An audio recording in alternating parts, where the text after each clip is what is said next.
Hello friends, मैं हूं प्रजापति कुमार और आज हम बात करेंगे ब्रह्मोस मिसाइल के बारे में। यह इंडिया का नंबर 1 क्रूज मिसाइल है और इसका डिजाइन हमारे दुश्मन चाइना और पाकिस्तान को ध्यान में रख कर के किया गया है। और जानेंगे इसकी क्या खासियत है, यह दुश्मनों को कैसे टारगेट करता है और यह दुश्मनों की रडार में पकड़ में कैसे नहीं आता है। और इसकी बहुत सारी बातें जानेंगे। यह पिक्चर जो देख रहे हैं 26 जनवरी के दिन यह दिल्ली का है। वहां पे इसका ब्रह्मोस मिसाइल का प्रदर्शन हो रहा है। वैसे भारत का शक्ति के रूप में इसका प्रदर्शन किया जा रहा है। तो आज हम इसके बारे में बहुत सारी बातें जानेंगे। इसका रेंज क्या है, इसकी स्पीड क्या है और इसका फ्लाइंग लो अल्टीट्यूड क्या है। तो बहुत सारी बातें जानेंगे और तो बने रहिए हमारे। तो क्रूज मिसाइल हम तो सबसे पहले जानेंगे क्रूज मिसाइल क्या होता है। यहाँ पे पढ़िए तो क्या होता है। Cruise missile is a guided missile used against terrestrial target that remains in the atmosphere and fly the major portion of its flight path, designed to deliver a large warhead over long distance with high precision।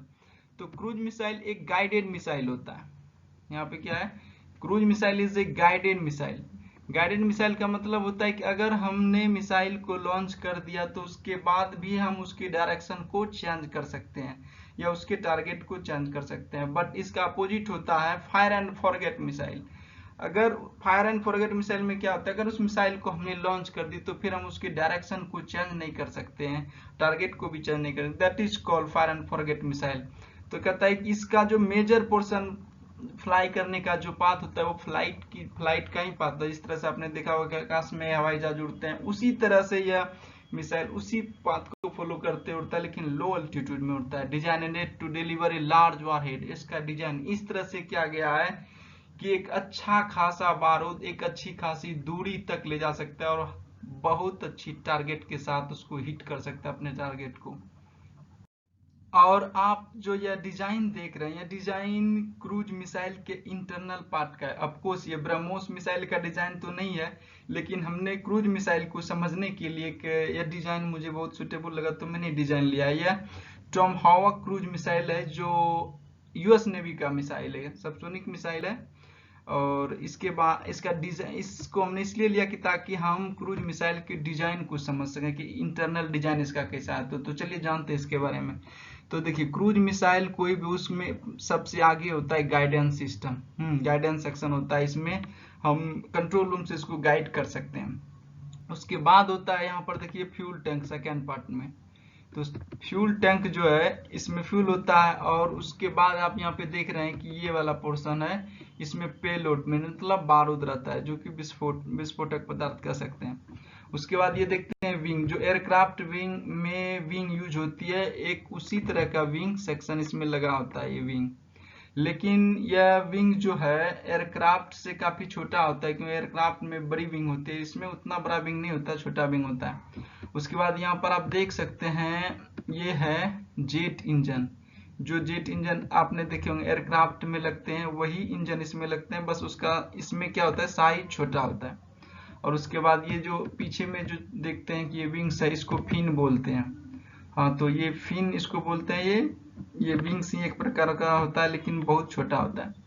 और उसके बाद सबसे last में होता है propulsion section, जिसको rocket booster भी कहते हैं। जब आपने देखा हो कि रॉकेट या मिसाइल लॉन्च होता है तो बहुत तेज से नीचे आग लगती है और ऊपर की ओर तेजी से उड़ता है, तो वो इनिशियली बूस्टर सिस्टम होता है कि जब रॉकेट लॉन्च होगा या मिसाइल लॉन्च होगा तो उसको बूस्ट करने के लिए लगा होता है, जो कि बाद में यह हट जाता है। और जैसे ही मिसाइल लॉन्च होता है तो उसके बाद ये जेट इंजन कार्य करना शुरू कर देता है। तो फिर ये प्रोपल्सन बूस्टर हट जाते हैं और यह जेट इंजन से ही यह अपने टारगेट तक जाता है। तो ये रहा structure internal part. I hope आपको यह समझ में आया होगा। तो यह एक जनरल डिजाइन है, जनरल डिजाइन है। इसमें इसकी आगे सबसे आगे जो है इनिशियल गाइडेंस सिस्टम होता है और उसके बाद इसमें टर्कॉम सिस्टम क्या होता है कि ये अप्रोच करता है टारगेट को, ये बताता है कि हम कितना टारगेट के पास हैं। ये वार हेड होता है। इसमें पेलोड जो मैं बताया आपको, बारूद या विस्फोटक पदार्थ रखे होते हैं। आपको यहाँ पर फ्यूल टैंक है और यहाँ पर विंग्स है। एयरक्राफ्ट की तरह ही होता है लेकिन छोटा विंग होता है। और यहाँ पर जेट इंजन जो कि इसको पावर सप्लाई करते हैं। और ये सॉलिड बूस्टर रॉकेट, ये जो कि स्टार्टिंग टाइम में जब आपने देखा लॉन्च होता है तो इस यहीं से में इसको बूस्टर करते हैं, इसको बूस्ट करते हैं, आग लगती है नीचे और ऊपर होता है और बाद में ये हट जाता है। तो ये रहा एक जनरलाइजेशन, आई होप ये भी समझ में आया आपको। तो ये रहा हमारा ब्रह्मोस मिसाइल। और इसकी खासियत के बारे में जानेंगे हम, क्या क्या इसकी खासियत है। और यह बहुत अच्छा टेक्नोलॉजी है जो कि इंडिया और रशिया ने डेवलप किया है। तो देखिए कि सुपरसोनिक मिसाइल है ब्रह्मोस, कैसा क्रूज मिसाइल है, सुपरसोनिक। ये आपको कई बार एग्जाम में पूछा जाता है कि ब्रह्मोस किस टाइप का मिसाइल है, सबसोनिक है या सुपरसोनिक, अल्ट्रासोनिक। तो आप है कि ब्रह्मोस सुपरसोनिक क्रूज मिसाइल है। और यहाँ पर इसका देखिए कि मास कितना है, मास इसका 3000 kg है और एलबी जो है ये पाउंड में है, 6600 पाउंड। 2500 kg एयर लॉन्च से इसका वेट होता है।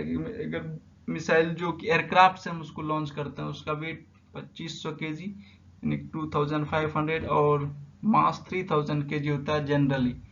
तो इसका लेंथ है 8.4 मीटर, यहाँ पर आप देख सकते हैं लेंथ 8.4 मीटर और डायमीटर जो इसका होता है जनरली 0.6 मीटर और वारेट जो इसका 200 kg का होता है बारूद conventionally semi armour piercing and nuclear and 300 kg जो होता है एयर लॉन्च से होता है इसका वेट। हाँ, both manufacture indigenously by the DRDO। तो इंडियन ऑर्डिनेंस फैक्ट्री इसका निर्माण करती है 300 kg वाला वारहेड एयर लॉन्च से जो कि होता है। The BrahMos has been developed as a joint venture between the Defense Research Development Organization DRDO, यह इंडिया की कंपनी DRDO और रशिया की company NPOM federal state unitary enterprise Mashinostroyeniya, यहाँ पर पढ़िए क्या लिखा हुआ है, मैसिनोस्ट्रोयेनिया। ये दोनों कंपनी मिलकर के DRDO और NPOM मिलकर इसका डिजाइन किया है, जो कि रशिया और इंडिया दोनों मिलकर इसको डिजाइन किया है। तो यहाँ पर जानेंगे इसका वेरिएंट क्या है। इसका वेरिएंट है ये कि ये शिप से लॉन्च हो सकती है और सरफेस से लॉन्च हो सकती है, सबमरीन से लॉन्च हो सकती है और एयरक्राफ्ट से भी लॉन्च हो सकती है। तो इसका 4 वेरिएंट है कि यह समुद्री जहाज से भी और सरफेस से भी, सरफेस में इसको आर्मी भी यूज करती है। और यह मिसाइल अरुणाचल प्रदेश, सिक्किम और उत्तराखंड, चाइना इंडिया बॉर्डर पर तैनात है और पाकिस्तान के साथ जो बॉर्डर कश्मीर उसके साथ भी वहां पर इसको तैनात कर दिया गया है। तो सबमरीन से भी हम इसको लॉन्च कर सकते हैं, यानी पानी के अंदर पनडुब्बी से भी। तो इसको कह सकते हैं मल्टी ऑपरेशनल मिसाइल है कि हम इसको हर जगह से यूज कर सकते हैं। तो इसके कुछ स्पेशल फीचर के बारे में जानते हैं। तो स्पेशल फीचर इसका है कि फायर एंड फॉरगेट प्रिंसिपल पर यह काम करती है। फायर एंड फॉरगेट प्रिंसिपल मैंने आपको बता चुका है कि ऐसा मिसाइल है अगर एक बार हमने इसको लॉन्च कर दी तो फिर हम इसको कंट्रोल नहीं कर सकते, ये अपने टारगेट को हिट करेगा ही करेगा। उसके बाद है कि हाई सुपरसोनिक स्पीड है, इसका सुपरसोनिक स्पीड में भी हाई है, अगर यह ध्वनि की लगभग 7 गुना तेज गति से चलती है। और इसका क्या लो रडार सिग्नेचर है। लो रडार सिग्नेचर का मतलब क्या, रडार की पकड़ में ही नहीं आता है। इसका लो फ्लाइंग लो अल्टीट्यूड बहुत लो होता है, मतलब यह 10 से लेकर के 15 मीटर 20 मीटर इस तरह सरफेस से ऊपर अल्टीट्यूड पे उड़ता है। तो रडार इतनी कम अल्टीट्यूड वाली ऑब्जेक्ट को डिटेक्ट नहीं कर पाती है। तो इसका कारण है कि यह रडार की पकड़ में नहीं आता। Pin point accuracy, pin point accuracy का मतलब यह टारगेट को 100% श्योर है कि यह हिट करता ही करता है। और air breathing RAM jet propulsion engine लगा हुआ है इसमें। रैम जेट प्रोपल्सन इंजन क्या होता है, ऐसा इंजन जो कि सुपरसोनिक स्पीड पे ही स्टार्ट होती है।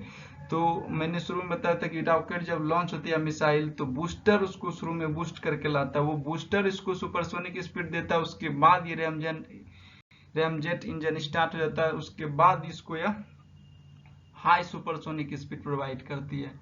तो ये था स्पेशल फीचर। इसके बारे में ये देखिए, यह जो है ये सुखोई 30M क्या एयरक्राफ्ट से ब्रह्मोस को लॉन्च किया जा रहा है। यहाँ पर आप देख सकते हैं, यहाँ पर खुद लिखा हुआ भी है मिसाइल में ब्रह्मोस, और यहाँ पर ये लॉन्च हुआ हुआ फोटो है। और ये हमारा एयरक्राफ्ट है सुखोई MK MK30I।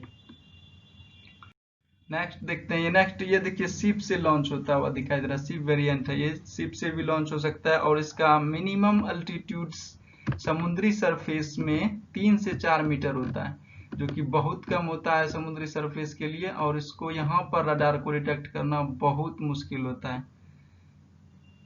नेक्स्ट देखते हैं, फ्लाइंग अल्टीट्यूड 10 मीटर से 15,000 मीटर तक इसका है। लो अल्टीट्यूड यहाँ पर मैंने बहुत ज्यादा रखता है, न कि हाई अल्टीट्यूड। तो इसका मिनिमम 10 मीटर से मैक्सिमम 15,000 मीटर तक इसका यह फ्लाई कर सकता है। और sea skimming at the low altitude, तो सी समुद्री सरफेस पे यह 3 से 4 मीटर अल्टीट्यूड फ्लाई करता है, जिससे रडार की पकड़ में नहीं आता है।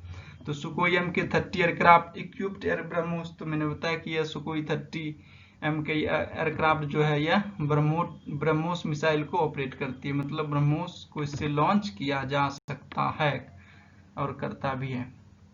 Next, wings and fin better stability, तो ब्रह्मोस मिसाइल का जो विंग्स है और फिन्स इसको बहुत बेटर स्टेबिलिटी प्रोवाइड करते हैं, मतलब यह जब टारगेट को हिट करती है तो यह कभी अनस्टेबल नहीं होती है, तो ये बहुत बड़ी इसकी खासियत है।